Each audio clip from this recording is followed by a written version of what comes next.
ಹೇಳ್ತಾ ಇದೆ ಕಾಂಗ್ರೆಸ್. ಹೀಗಾಗಿ ರಾಜ್ಯವ್ಯಾಪಿ ಹೋರಾಟವನ್ನ ರೂಪಿಸೋದಕ್ಕೆ ಅಂತ ನಿರ್ಧರಿಸಿದ್ದಾರೆ. ಸಿಎಂ ಜೊತೆಗಿನ ಸಭೆಯಲ್ಲಿ ಈ ಕುರಿತು ಮಹತ್ವದ ತೀರ್ಮಾನವನ್ನ ಕೈಗೊಳ್ಳಲಾಗಿದೆ. ರಾಜ್ಯವ್ಯಾಪಿ ಹೋರಾಟಕ್ಕೆ ಕೆಪಿಸಿಸಿ ಕರೆ ಕೊಡ್ತಾ ಇದೆ. ಸಿಎಂ ವಿರುದ್ಧ ಪ್ರಾಸಿಕ್ಯೂಷನ್ಗೆ ಅನುಮತಿ ಕೊಟ್ಟ ಬೆನ್ನಲ್ಲೇ ತಮ್ಮ ಪ್ರತಿಭಟನೆಯನ್ನ ದಾಖಲಿಸೋದಕ್ಕೆ ಹಾಗೂ ಸಿಎಂ ವಿರುದ್ಧ ದ್ವೇಷದ ರಾಜಕಾರಣವನ್ನ ಮಾಡ್ತಾ ಇದ್ದಾರೆ ನೋಡಿ ಅಂತ ಒಂದು ಪರ್ಸೆಪ್ಷನ್ ಬಿಲ್ಡ್ ಮಾಡೋದಕ್ಕೆ ಅಂತ ಕಾಂಗ್ರೆಸ್ ನಾಯಕರು ಮುಂದಾಗ್ತಾ ಇದ್ದಾರೆ. ಇದರ ಮುಂದುವರೆದ ಭಾಗವೇ ಈ ಹೋರಾಟ. ಸೊ ಪ್ರಜಾ ನ್ಯಾಯಾಲಯದ ಮುಂದೆ ನಾವು ಹೋಗ್ತೀವಿ, ನಮ್ಮ ಸಿಎಂ ವಿಚಾರದಲ್ಲಿ ಅನ್ಯಾಯ ಆಗಿದೆ ಅನ್ನೋದನ್ನ ನಾವು ತೋರಿಸ್ತೀವಿ ಅಂತ ಹೇಳಿ ಈಗ ಕಾಂಗ್ರೆಸ್ನ ನಾಯಕರುಗಳು ಮುಂದಾಗ್ತಾ ಇದ್ದಾರೆ. ಹೋರಾಟದ ಸ್ವರೂಪ ತೀವ್ರತೆ ಎಷ್ಟು ಮಟ್ಟಿಗೆ ಇರುತ್ತೆ ಅನ್ನೋದನ್ನ ನಾವು ನೋಡ್ಬೇಕು. ಇತ್ತೀಚೆಗಷ್ಟೇ ನಾವು ನೋಡಿದ್ವಿ ಮೂಡ ಹಗರಣದ ವಿಚಾರದಲ್ಲೇನೆ ಪಾದಯಾತ್ರೆನ ಬಿಜೆಪಿ ಅವರು ಮಾಡಿದಾಗ ಅದರ ಫಲ ಹೇಗ್ ಸಿಕ್ಕಿತ್ತು, ಪ್ರಭಾವ ಹೇಗ್ ಬೀರಿತ್ತು ಅಂತ. ಈಗ ಈ ಹೋರಾಟ ಸಿಎಂ ಅವರ ರಾಜಕೀಯ ಜೀವನದ ಭವಿಷ್ಯದ ಮೇಲೆ ನೇತಾಡ್ತಾ ಇರುವಂತಹ ತೂಗುಗತಿಯ ವಿಚಾರದಲ್ಲಿ ಹೋರಾಟ ಎಷ್ಟು ಮಟ್ಟಿಗೆ ಸಹಕಾರಿ ಆಗುತ್ತೆ ಅನ್ನೋದು ಕೂಡ ಅಷ್ಟೇ ಕುತೂಹಲಕ್ಕೆ ಕಾರಣ ಆಗ್ತಾ ಇದೆ. ಡಿ.ಕೆ. ಶಿವಕುಮಾರ್ ಹಾಗೂ ಸಚಿವರು ಈಗಾಗಲೇ ಬೆಂಗಳೂರಿನಲ್ಲಿ ದೊಡ್ಡ ಮಟ್ಟಿಗಿನ ಹೋರಾಟವನ್ನ ಮಾಡಬೇಕು ಅಂತ ಹೇಳಿ ತೀರ್ಮಾನವನ್ನ ಕೂಡ ಕೈಗೊಂಡಿದ್ದಾರೆ. ಮೇಲಿಂದ ಮೇಲೆ ತಂತ್ರಗಾರಿಕೆಗಳನ್ನ ರೂಪಿಸ್ತಾ ಇದ್ದಾರೆ. ಒಂದು ಕಾನೂನಾತ್ಮಕ ಹೋರಾಟ ಒಂದು ಆಯಾಮ, ಎರಡನೇ ಆಯಾಮ ಪ್ರಜಾ ನ್ಯಾಯಾಲಯದಲ್ಲಿ ಜನರ ಮುಂದೆ ಒಂದು ಅಭಿಪ್ರಾಯವನ್ನ ಆಳವಾಗಿ ಬಿತ್ತಬೇಕಂದ್ರೆ ಹೋರಾಟದ ಹಾದಿಯನ್ನ ತುಳಿಯೋದು ಅನಿವಾರ್ಯ ಅಂತ ಹೇಳಿ ಕಾಂಗ್ರೆಸ್ ನಾಯಕರು ಮುಂದಾದಂಗೆ ಕಾಣಿಸ್ತಾ ಇದೆ. ಸೊ ಮತ್ತೊಂದು ಸುತ್ತಿನ ಹೋರಾಟಕ್ಕೆ ಅಥವಾ ಮತ್ತೊಂದು ಸುತ್ತಿನ ಹೋರಾಟವನ್ನ ರಾಜ್ಯದ ಜನತೆ ನೋಡಬೇಕಾಗಿದೆ. ಬಟ್ ಈ ಸಲ ಹೋರಾಟ ಮಾಡ್ತಾ ಇರೋದು ಆಡಳಿತ ಪಕ್ಷದ ಸದಸ್ಯರುಗಳೇ.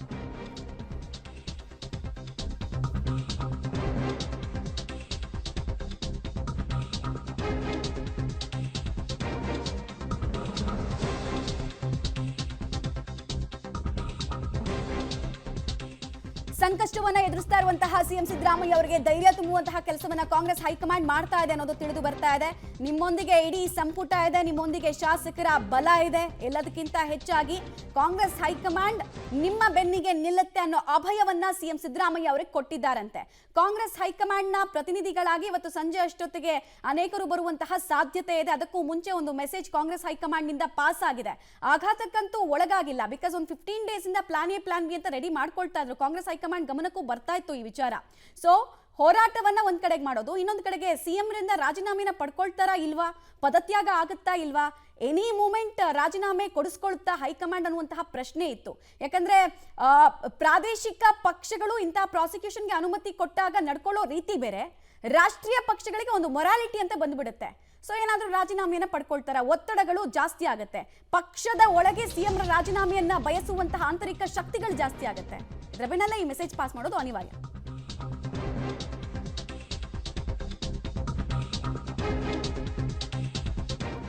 ಇನ್ನೊಂದು ಕಡೆಗೆ ಕಾಂಗ್ರೆಸ್ನ ಹೈಕಮಾಂಡ್ ನಾಯಕರು ಇವತ್ತು ಸಂಜೆ ಅಷ್ಟೊತ್ತಿಗೆ ಬೆಂಗಳೂರಿಗೆ ಬರ್ತಾ ಇದ್ದಾರೆ. ಸುರ್ಜೇವಾಲಾ ಹಾಗೂ ಕೆ.ಸಿ. ವೇಣುಗೋಪಾಲ್ ಅವರ ಆಗಮನದ ಸಾಧ್ಯತೆ ಬಗ್ಗೆ ಕೂಡ ಮಾಹಿತಿ ಸಿಗ್ತಾ ಇದೆ.